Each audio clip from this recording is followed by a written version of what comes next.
Happy Friday! Happy Friday! Happy Friday!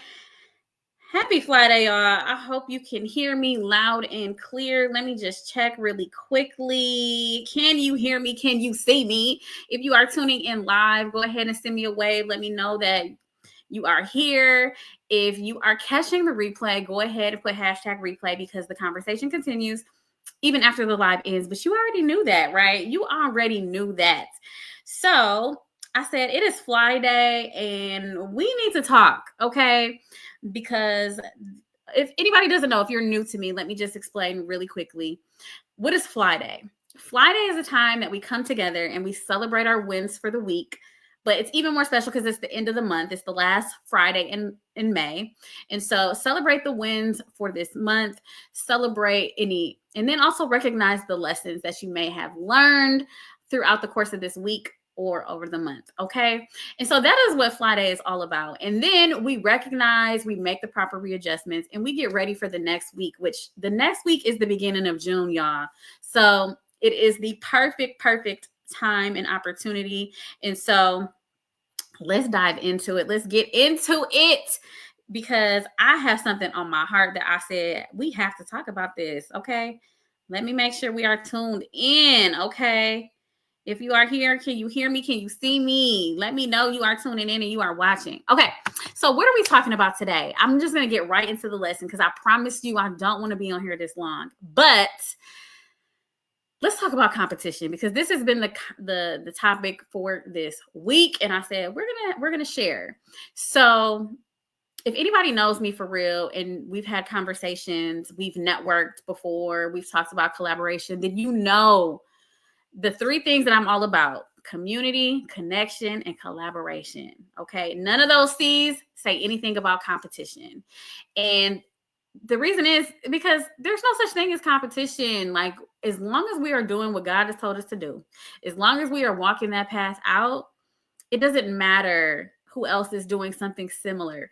But this is what I posted earlier today on my TikTok, and I was talking about how many educated, brilliant women that have the degrees, the education, the certifications, the titles, they are literally doing the thing, okay, at their jobs. And for whatever reason, they're still saying, okay, I'm not going to step out and I'm not going to do the thing that's on my heart to do because somebody else is doing it. So why should I? And that is one of the worst questions that you can ask yourself because you're literally talking yourself out of your purpose. You're talking yourself out of the thing that God placed on your heart to do. You're talking yourself out of the very thing that could be your blessing and your breakthrough that you're praying for. But because of fear or because of the negative self-talk that you're having with yourself, that negative dialogue that you're having with yourself, it is keeping you paralyzed and it is keeping you stuck. Let me get off. I felt like I was preaching for a second right there. But it's so true. I talk to so many people that are like, well, whether it's in my coaching business, whether it's in my travel business, or just entrepreneurs in general that I have conversations with, I hear so many people like, I don't know if I should do it because somebody else is doing something similar. And let me tell you, there's three reasons why you absolutely should go about the thing that God has placed it on your heart. Number one, because God told you to, but that's just a bonus. Okay. And if you know anything about me, you know that I am all about obedience because that disobedience is going to get you in ditches. And I speak that from experience. And so we just do what God told us to do. Okay. The first time. But that's just a little bonus tip. But the three reasons why, if you see someone that's doing something similar, but it's not the same, this is the reason why you should do it. Because number one, it shows that there is a demand. Okay. So if you see someone, you have an idea, you have that project, you have that business, you have that thing that's on your heart to do, and someone else is further along in their journey, because remember, don't get your step one confused with someone's 10,000 step. Okay. They've just been in it longer than you and they've been working out the kinks. Okay. But they had to still start on step one. But the thing is, if you know someone that's in that space, a similar space, that means that there's a demand. And that's absolutely what you want to see. That's market research, actually, because if you did something and nobody else was doing it, I would tell you to pause. It's not to say that you shouldn't, but what it should tell you is that, guess what? if nobody is doing this thing, maybe I need to dial it back some, because is there truly a demand for what I'm going to do before you spend all that time, money, and energy investing into it? So be mindful and just take the demand to say, guess what? There's market share that I can absolutely tap into. Okay. And so that is why. And guess what? There is more than enough room. I say this all the time. I think with an abundant mindset. Okay, not scarcity, not lack. That's why I don't gatekeep. That's why I share resources. That's why I love collaboration, because what you're doing and what I'm doing, we're talking to two totally different people. We're talking totally different languages, and there's literally no competition. There's more than enough room for all of us to win. And if you think otherwise, please do some inner work, because you are operating from a space of scarcity and not abundance. Okay. The second thing, and the second reason why you should, is because number two, the whole goal is to find out, first and foremost, there's almost nothing new under the sun. Okay. It's just all about finding ways to make things more efficient, make things better, and the processes better. Okay. It's literally. Otherwise, we wouldn't have a Pepsi. We wouldn't have a Coke. They almost taste the same, but my dad would argue, because he's a Pepsi drinker. He can absolutely tell the difference between them. But how many types of bread are in the bread aisle? There's so many, right? But guess what? They all serve different purposes, and they all have different customers that utilize them. So that's the first thing. And then the second thing is that it's all about finding the efficiencies and how to do things better and how to make things better in order to serve those that are waiting for you to show up, because you have a tribe. You have individuals that are waiting for you to show up because of the message and how you deliver it, the way that you say it. That goes into number 3.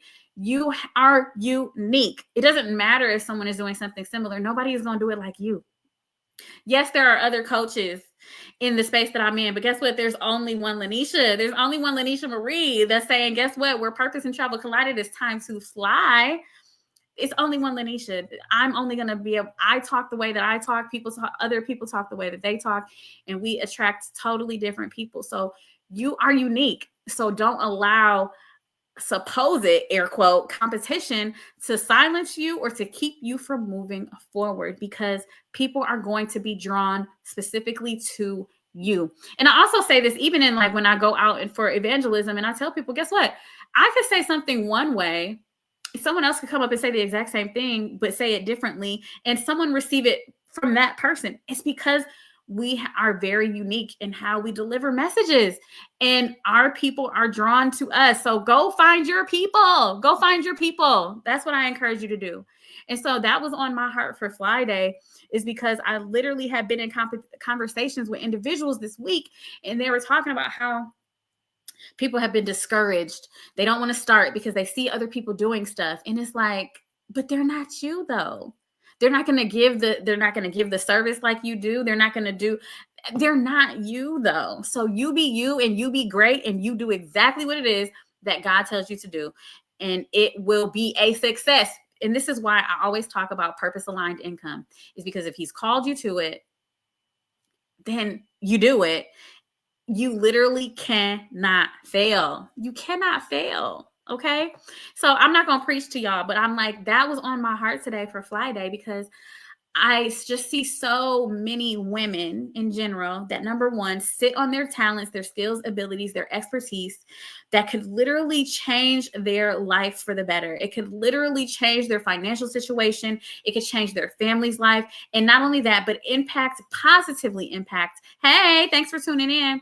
It could also positively change their world and realm of influence in a positive way. And that is what it is all about. We all have a gift. We all have a talent that is meant to be shared with this world. And so many times women sit on that gift for various reasons. And that's why I do the work that I do, is to help women find and discover the talents, skills, and abilities that they are overlooking, and help them monetize the thing that's already inside of them.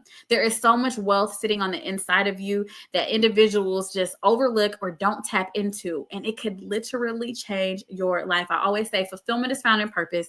It's where wealth sits, and it is harder to quit. And that is why I go so hard on purpose aligned income, because when it is in tune with you, when it has to do with your talents, your skills, your abilities, The commitment level is on a totally different level. Okay. I find that when individuals just do something just to do something because they think that they're going to make a quick buck, they quit because the buck doesn't come tomorrow. You have to do the work, y'all, and nothing works but the work. Okay. So that was on my heart for Fly Day. If anything I said resonated with you, let me know in the comments. Okay. Let me know what stood out. And if you need to do some more work in this area because maybe you have been telling yourself and talking yourself out of the very thing that can literally change your financial situation because you're worried about what somebody else is doing instead of focusing on the lane and space that you are supposed to operate in, either drop a comment or send me a DM. And then last but not least, I want to personally invite you to my upcoming workshop. It's on Tuesdays. This upcoming Tuesdays at 6 p.m. Central Standard Time. And it's specifically talking about the 5 mistakes that corporate women make that keep them overworked and underpaid. And so if you are ready to change that, if you are ready to experience your fly life, as you can see, fulfilling living year round, that's every day. It's an intentional lifestyle that is designed to help you thrive spiritually, mentally, physically, financially, and professionally. If you are ready to experience a different level of living and a different level of life and experience joy, that's why people are like, Lynesha, why are you just always so upbeat? And it's because I do what I enjoy. This is the work that I enjoy doing. And I want you to experience that too. If you don't feel like that every day when you wake up, make sure that you are on that webinar on Tuesday. Or if you can't make it on Tuesday, just slide yourself right over into my DM and I promise you, let's have a conversation. Let's have a conversation. All right, y'all. Well, that's all I had for today for this Fly Day. I appreciate you for tuning in. And like I said, if anything resonated, comment below, send me a message, join the webinar. But let's commit to making some changes, okay? All right, and I will end every message by saying where purpose and travel collide, it is time to fly. And I want to see you elevate to your next level of greatness. Have an awesome and amazing weekend, and I will talk to y'all next time. Thank you. I'll see you later.